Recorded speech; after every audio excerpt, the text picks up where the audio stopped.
¿Conocéis el caso de un rey que explosionó y fue comido por los perros? No es un episodio de Juego de Tronos, sino un acontecimiento real que ocurrió en la Inglaterra del siglo XVI. Y le ocurrió a ni más ni menos que al conocido como el decapitador de esposas, Enrique VIII.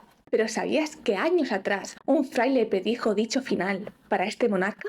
Relájate y entra conmigo en esta apasionante píldora histórica.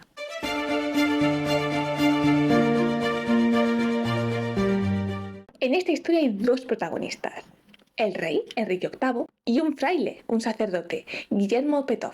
Enrique nació en Inglaterra el 28 de junio de 1491, perteneciendo a la casa Tudor. Heredó los derechos al trono al morir su hermano mayor, Arturo Tudor, que murió con unos 15 años, y que sabía con fluidez español, francés y latín, lo cual le sirvió para poder comunicarse con la viuda de su hermano y futura esposa, Catalina de Aragón. Pasaron los años, se convirtió en rey y tuvo hijos con Catalina, un niño varón que murió y una niña. Pero viendo que su esposa no era capaz de darle hijos varones, empezó a interesarse por sus amantes, especialmente por Ana Bolena. Se enamoró locamente de esta y empezó todo conspiración e investigaciones dentro de la corte para lograr la nulidad matrimonial con Catalina. El Papa de Roma se negaba a darle la nulidad, pero el arzobispo de Canterbury declaró nulo el matrimonio entre Enrique y Catalina y dio como legal el matrimonio que tuvo Enrique con Ana Bolena. Esto supuso el alejamiento de Roma por parte de Inglaterra y crear su propia iglesia, donde Enrique era la cabeza de esta. Luego está Fray Guillermo Petov, que venía de la nobleza. Nació en 1483, estudió con los frailes grises y se licenció en Oxford. Entró en la orden franciscana y fue nombrado confesor de la princesa María, la hija de Enrique VIII y Catalina. Ostentó altos cargos, pero su pesadilla comenzó cuando empezó a criticar el divorcio del monarca con Catalina. Fue exiliado en un primer momento a los Países Bajos, donde defendió la postura de la Iglesia Católica, y más tarde fue a Roma, donde el Papa le otorgó el obispado de Salisbury, aunque no pudiera pisar Inglaterra, claro. Vale, metámonos en la injundia. La fecha clave es el 31 de marzo de 1532. En la misa de Pascua de ese año, el fraile, en vez de concentrarse en el discurso sobre la resurrección de Cristo, se centró en los pecados del monarca. Comparó a Enrique con el rey Acab y a Ana Bolena con Jezabel. Personajes bíblicos, pero también personajes históricos parece ser. O sea que existieron, en cierto modo. Y tuvieron un tremendo final. Acab heredó el trono de Israel durante el siglo IX a.C. Estaba casado con Jezabel, una mujer fenicia que trajo consigo las tradiciones de su cultura. Tradiciones totalmente diferentes a las judías, especialmente en el ámbito religioso. Trajo el culto a dioses como Baal, Asherah, etc. Según la Biblia, Dios mandó diferentes profetas a Acab para que dejara el politeísmo y volviera a la fe verdadera.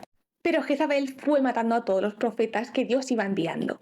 Un día el rey Acab estaba triste porque un señor llamado Nabot no le vendió sus viñas, pero Jezabel le prometió las viñas e hizo matar a Nabot. Y así las viñas fueron a pasar a Acab. Al rey, se entiende, ¿no? Entonces un profeta enviado por Dios le dijo a Acab: en el mismo lugar donde los perros lamieron la sangre de Nabot, los perros lamerán la tuya. Y la profecía se cumplió. Acab murió en una batalla y su sangre quedó en el carro de guerra que usaba, la cual fue lamida por los perros, mientras que Jezabel fue lanzada por una ventana o un muro por sus criados y fue comida también por los perros. Go now. Bury her. We'll bury her.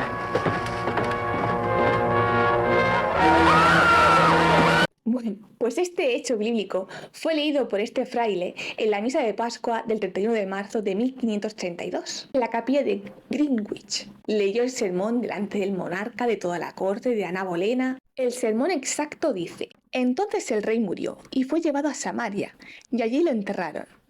Lavaron el carro en un estanque en Samaria, donde se bañaban las prostitutas, y los perros lamieron su sangre, como había dicho la palabra del Señor. Vamos, que el fraile le dio la Pascua al rey, a la Ana y a todo el mundo.